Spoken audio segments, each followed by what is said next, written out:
ऐसे तो मैं अशोक गहलोत की सरकार के आपको सैकड़ों आदेश बता दूंगा, लेकिन एक्सेप्शनली एक दो केसेज हुए हैं, तो वो कोई पूरे तरीके से कोई सरकार की कमजोरी है ऐसा नहीं है।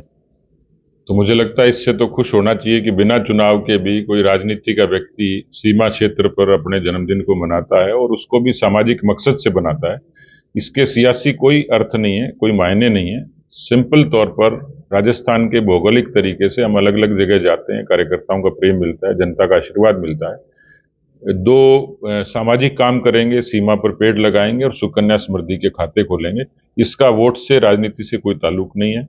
केवल सामाजिक रूप से कार्यकर्ताओं के आग्रह पर एक संदेश देने के लिए और अपने जन्मदिन को सार्थक बनाने के लिए, उनका आशीर्वाद लेने के लिए काम किया है। सुकन्या योजना को लेकर आपने पिछली बार भी इस तरीके से कहा था, उसके बाद में 60,000 खाते खुले। इस बार फिर से उसी पर फोकस, ऐसा क्यों सर? देखिए, मोदी जी ने जो योजनाएं लागू की हैं उसमें बेटी बचाओ बेटी पढ़ाओ से लेकर आप देखेंगे उनकी जितनी योजनाएं वो महिला कल्याण परक हैं। और ये जो योजना है इसमें गरीब बच्चियां जब मैच्योर होती हैं, पढ़ाई के लिए जब कॉलेज में जाती हैं, तो उनको एक 18 साल बाद उनको एक अच्छा आर्थिक संबल मिलता है, शादी के लिए उनको आर्थिक संबल मिलता है।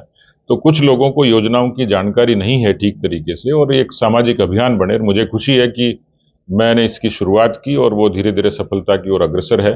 पिछली बार भी अच्छी संख्या में खाते खोले थे, अब हम इसको प्रतिवर्ष अपने इस काम का हिस्सा बनाएंगे। हरियाणा चुनाव का रिजल्ट परिणाम के बाद में राजस्थान के 7 सीटों पर उपचुनाव है। बड़ी चुनौती है बीजेपी के लिए, क्योंकि लोकसभा के चुनाव जिस तरीके से आए थे उसके बाद में तमाम तरीके से, कल भी आपने गोविंद सिंह डोटासरा को लेकर, अशोक गहलोत को लेकर बयान दिया। क्या उनका जादू वहां नहीं चल पाए, यहाँ चल पाएगा? वहां भी नहीं चला, और यहाँ जब विधानसभा के चुनाव थे, दावे उन्होंने बहुत किए थे, तब भी नहीं चला।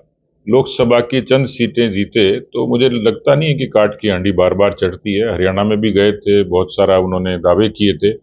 जो उपचुनाव है उसमें सीट तो हमारी एक है, लेकिन मैं जो एक विश्लेषक के तौर पर समझता हूं कि हरियाणा की जीत का उत्साह कार्यकर्ताओं में यहाँ भी है, असर यहाँ भी जनमानस पर है।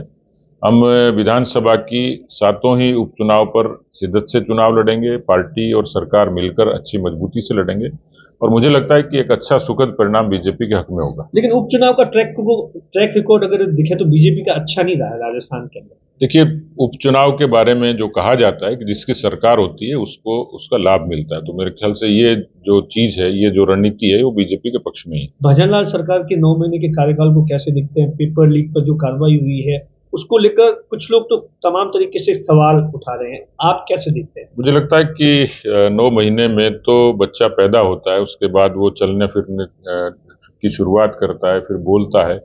तो मुझे लगता है कि एक परिपक्वता की और एक समय की अपनी एक मर्यादा होती है। ईआरसीपी से लेके, यमुना जल समझौते से लेके, पेपर लीक पर एक्शन से लेके, और अभी इन्वेस्टमेंट के लिए जो एफर्ट है उनसे लेके, कम समय में अच्छा काम किया है। मुझे लगता है उनको समय और देना चाहिए ताकि वो और मजबूती से काम कर सकें। मेरे ख्याल से वो अच्छा काम कर रहे हैं और भी बेहतर करेंगे।